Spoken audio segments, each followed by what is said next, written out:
Okay, the first one please. Yes.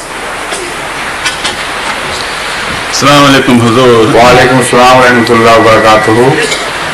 According to our belief, the words Yajuj and Majuj mentioned in the Holy Quran relate to two supreme powers, that is Soviet Russia and United States of America.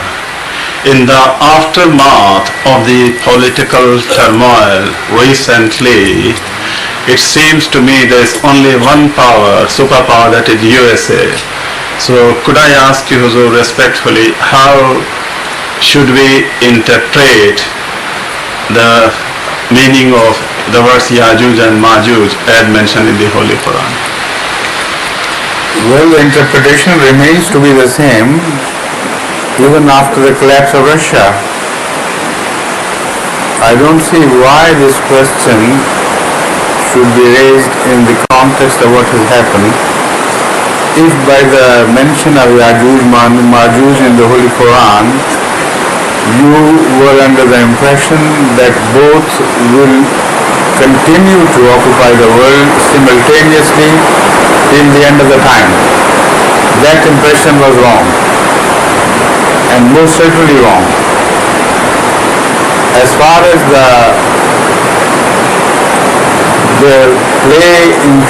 influences on the world are concerned, they're having captured the two hemispheres of the world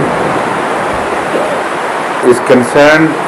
That has happened, and that part of the prophecy has been completely fulfilled. What would happen next is not mentioned clearly in the Holy Quran. Of course it must have been mentioned in the same surah, but only Hadhrat Muhammad Rasulullah sallallahu alaihi wasallam has given explanation of that verse, that relative verse, in some hadith. And according to, when we turn to a hadith for what may happen, we can very clearly understand that ultimately, with the prayers of the promised Messiah and the prayers of his companions, both the powers of Yajuj and Majuj will melt and gradually will come to naught. But it is not mentioned whether Yajuj will first come to melt or Majuj will first come to melt. Only one reference can be found in a lecture by Hazrat Muslim Maud, which is published under the title of Islam Ka Iqtisadi Nizam. It was a lecture delivered in 1944 or 45. I was a student of Government College in Lahore in those days, and that lecture was organized by our Ahmadiyya Intercollegiate Association. I also participated personally to a great degree, and I remember at the end of that lecture, if my memory is not failing me, he mentioned that dream of his, earlier dream of his, where because he was talking of communism and its threat to the world, particularly to religion, he mentioned that dream in application to that danger. And he said once he saw in a dream that there was a great python attacking him, and he had no escape, but he jumped up a Pakistani style bed we call charpai, which was not woven, so it was just an empty charpai with no middle piece on which people lie down. So he put one of his legs one of his feet on one side, the other foot on the other side, and stood there and started praying.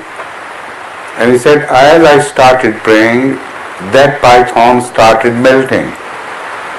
Like he said, you put salt on what is that? Snail, that's right. As you put salt on a snail, and suddenly it begins to melt away, and only some indescribable remains of that snail are left. The rest is melted and turned into water. So I saw the same phenomenon happening to the python. So one could perhaps relate that dream with the prophecy of Hadhrat Muhammad Rasulullah sallallahu alaihi wasallam, that both Yajuj and Majuj will meet the same fate of melting away. That is one possibility. And the second is that melting away would continue to take place with the passage of time, but also another world catastrophe will take place at the same time, and Yajuj Majuj may ultimately turn against each other. Now you begin to see that possibly having been obviated forever. I don't see things like that. I personally believe that there are still grave dangers to the world peace, which are even graver today than ever before. Yajuj Majuj may change their courts, but remain basically the same. A new Russia is going to emerge after the collapse of communism. It is not just the communism, it is the whole attitude of the leftist world toward religion as such, particularly towards Islam, which is of dire importance in this context. So as long as these powers remain anti-Islamic deeply inside them, they remain the same Yajuj Majuj as has been mentioned in the Holy Quran. So whether under the garb of a communist power or under the garb of an imperialist Russia, as long as it remains a recognizable force in the world, will still be and can pose a danger to the world. Or vice versa, the danger may come from the so-called free world.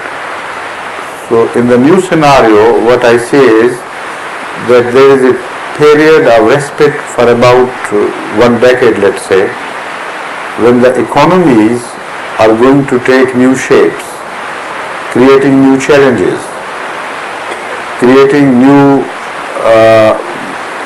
competition in the world markets. When Russian economy recoups, which it is bound to recoup within a few years, Russia itself will realize that capitalism cannot survive without exploitation. And there Marx was absolutely right. What has failed is not all the basics of scientific socialism have failed. That is a very naive analysis of the situation. There were certain foundations of scientific socialism which remain intact, which were correct. The rejection of capitalism by Marxists was correct, but the alternative solution was false, was wrong. So that does not mean that capitalism will survive. So both are bound to fail. This should be understood as far as I can see that. But how it will happen that ultimately one power will be pitched against the other and will negate each other. That is the scenario which I am expecting to happen. So melting away can take place in many ways. In one form we have seen, but in another form, which I believe is bound to happen, you will see, or we will see if we live long enough into the next century.